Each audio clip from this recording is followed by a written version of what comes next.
Salut à tous, j'espère que vous allez bien. Très heureux de vous retrouver pour un nouveau tuto sur la chaîne Meiko Malinois avec Prada. Aujourd'hui, on va faire un petit tuto très pratique sur un ordre de base, le assis.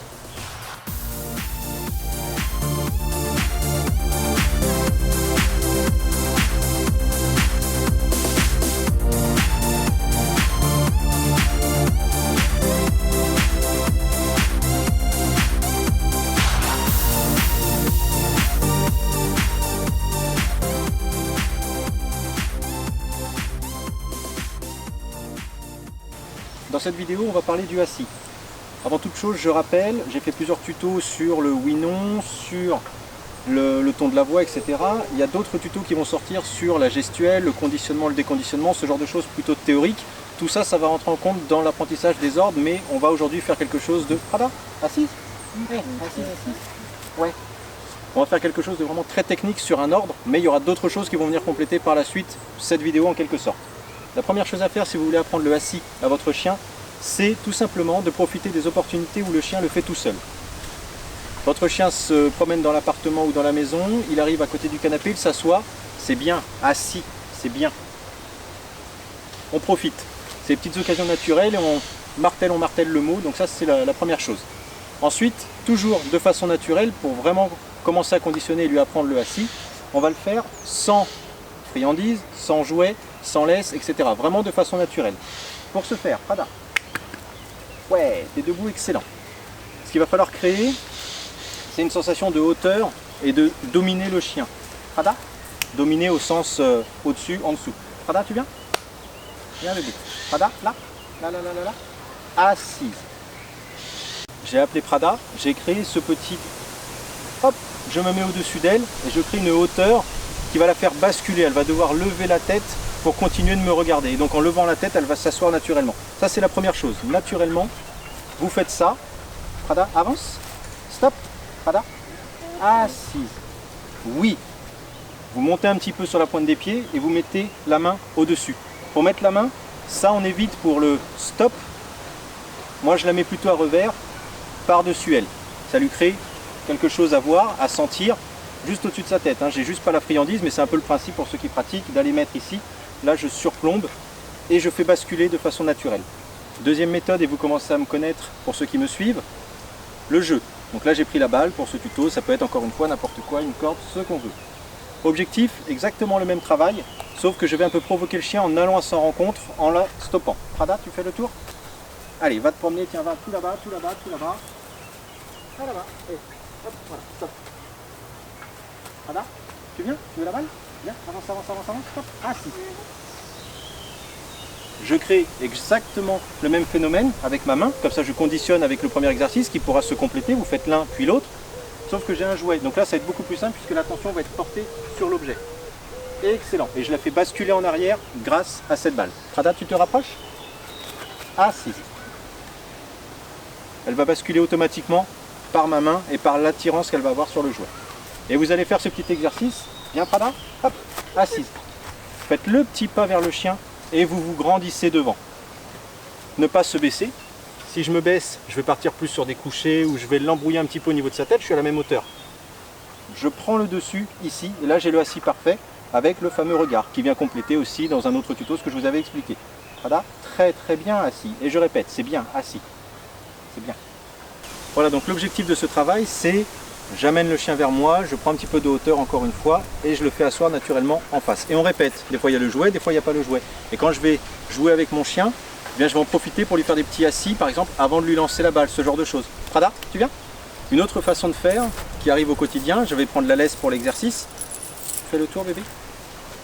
C'est de faire asseoir son chien cette fois-ci à côté de soi grâce à la laisse. On va s'en servir un petit peu comme un guide, comme un outil. Ce qu'on va faire, Prada, t'es prête? Le chien est devant vous, avec la laisse, vous le guidez, vous le faites passer derrière vous. Prada, là, fais le tour. Quand le chien passe, vous créez un petit mouvement vers l'avant, vous bloquez ici avec votre jambe gauche, stop. Le bras vient arrêter la course du chien, pile poil où je veux. Prada, assise. Yes. Et quand je donne le mot assis, et vraiment au moment où je donne le mot, je vais juste ramener légèrement le collier vers moi. C'est pas un étranglement, on est bien d'accord, c'est juste clic, clic, assis. C'est un peu le système du clicker, mais je vais m'en servir avec la laisse. et c'est bien. Et quand je félicite sur un ordre assis, toujours une caresse, façon naturelle, c'est bien. J'accentue mon c'est bien, j'en fais pas des caisses, je me roule pas par terre à lui faire la fête, parce que ce qui va se passer sinon, Prada, demi-tour. Allez, oui, oui, oui, oui, oui. Là, Prada, assise, assise. Oui, c'est bien bébé, c'est bien, c'est bien. On en fait des caisses et voilà, le chien va se relever derrière parce qu'il va être un petit peu foufou. Donc on va canaliser son c'est bien, c'est bien, c'est bien la caresse. On félicite, mais de façon un petit peu tempérée sur cet ordre-là. Je le remontre encore une fois, il faut vraiment créer ce petit mouvement vers l'arrière.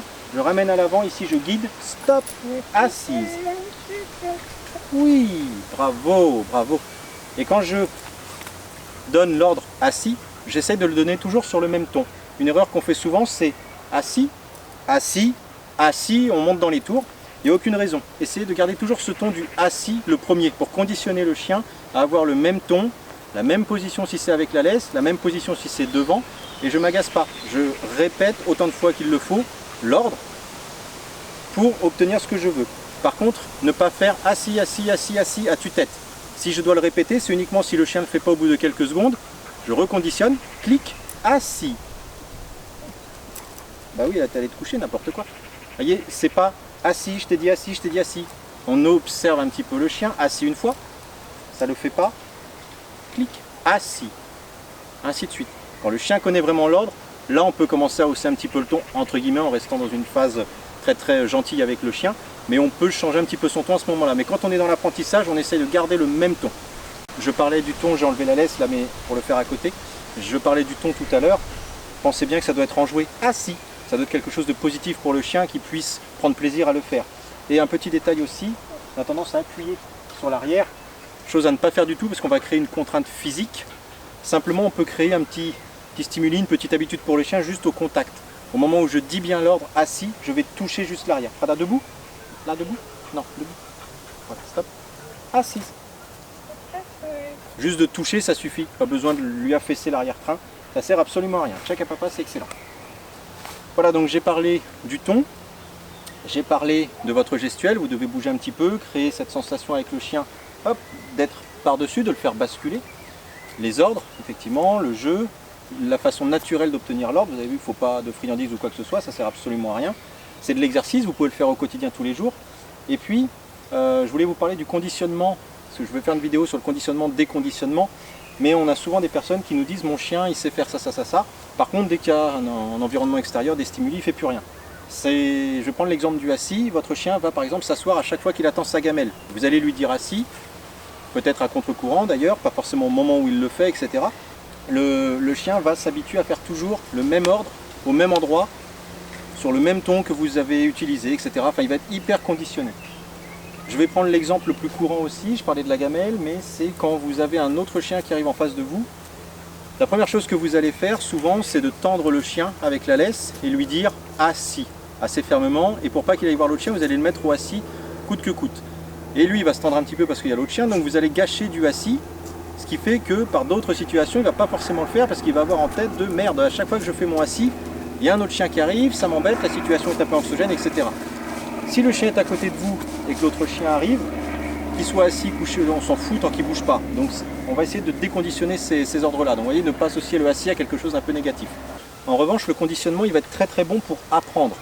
Comme je vous disais, vous mettez votre chien devant sa gamelle, assis, assis, assis, il va l'apprendre très très facilement. Donc à partir du moment où il le connaît, tout de suite on déconditionne derrière. Donc ça veut dire quoi? Ça veut dire que si j'ai appris à mon chien, voilà, là, pied, oui, assise, assise, voilà. Le assis doit être à l'endroit où je le demande et pas forcément au pied. Si je me décale, Prada, viens, fais n'importe quoi, va te promener, va te promener, va te promener, va, là-bas, Prada, va, oui, Prada, assise. Vous voyez, le assis doit être déconditionné à l'endroit où j'ai demandé. Ça ne doit pas être le chien revient à mon pied et s'assoit. Si je lui apprends Prada devant ici, assise, si je lui apprends devant, il va falloir que je déconditionne la position. C'est bien assise. Je vais lui apprendre en étant derrière, en étant ici, en étant devant, en étant à côté. Je vais lui apprendre dans des environnements sur du béton, sur de l'herbe, sur du sable, j'en sais rien, à la maison, à l'extérieur, avec d'autres chiens, sans autres chiens, pour que le assis soit l'ordre assis en tant que tel et pas je fais cette position du corps parce que j'ai un chien qui arrive et que je suis dans l'herbe et qu'il y a une voiture qui arrive aussi et que ça c'est du conditionnement et en fait le chien fait une action et non pas un ordre précis. Donc conditionnement pour apprendre, déconditionnement pour valider l'ordre. Et donc après, si on veut travailler un petit peu sur d'autres positions, par exemple, Prada, tu couches. Pour passer du couché au assis, je peux de façon naturelle, mais vous pouvez le refaire avec tout ce que je vous ai montré tout à l'heure, passer devant le chien ici, et ça va être l'action de, pareil, avancer, et cette fois le relever. La même action, tout à l'heure j'allais vers le bas, assis-toi, là je vais la relever. Prada, assise, assise. Oui, Prada a l'habitude, donc j'ai pu me permettre ça. Là, elle avait la hanche basculée sur le côté, j'étais pas dans une position idéale pour qu'elle se relève. Donc analysez ça aussi, si votre chien est complètement sur le côté, la hanche tombée quand il est en couché, difficile de le relever. Donc créez un mouvement, partez courir, etc. et refaites l'exercice. S'il est en sphinx tout droit, hop, le assis va être beaucoup plus facile de se relever en arrière. Donc ça c'est un petit signal aussi pour l'apprentissage, ce sera plus simple. On parlait de l'effet clicker tout à l'heure avec la laisse. Vous pouvez aussi claquer des doigts au moment où vous donnez l'ordre assis. Prada, assis. Vous voyez, quand vous basculez le doigt, que vous montez un petit peu, claque un petit claquement de doigt pour vous aider un petit peu dans l'apprentissage. Et tout ça, après on enlève les claquements, on enlève les petits mouvements de laisse, on enlève la laisse, on change les positions, etc. Voilà les amis, j'espère que cette vidéo vous a plu, que vous avez appris quelque chose. Le assis est l'ordre basique, mais il y avait quelques petites choses à dire. Je pense que c'est pas mal de commencer par ça vraiment pour les ordres très techniques. Donc n'hésitez pas à commenter si vous avez appris des choses. Si vous avez des questions, je pourrais y répondre aussi, si vous voulez approfondir un peu le sujet. On fera d'autres tutos évidemment sur d'autres positions, sur d'autres ordres. Là on commence un petit peu la série, donc c'était une première j'allais dire. 2-3 petites annonces avant de se quitter. Il y a la série des vidéos WAF qui démarre sur la chaîne. Vous pouvez donc m'envoyer vos vidéos si vous rencontrez une difficulté avec votre chien pour que je puisse bien moi vous apporter une réponse personnalisée. Prada, assise. Assise. On est en train de faire un assis, c'est quoi ça? On se couche pas sur une vidéo de assis. Interdit, interdit. Là c'est n'importe quoi. Touche. Oui. Autre rappel, je serai le week-end du 22-23 à Alençon pour la première balade collective de la MMA à l'extérieur du département. On se déplace suite à un concours qui a été gagné par l'un de vous. Donc n'hésitez pas, si vous êtes dans la région, le dimanche 23, on fait une grande balade collective. N'hésitez pas à nous rejoindre, tout est indiqué sur le Facebook et vous pouvez me contacter si vous voulez plus de renseignements. Je pense avoir fait le tour. On se quitte avec Prada, on vous dit à bientôt pour de nouvelles vidéos sur la chaîne Meiko Malinois. Ciao!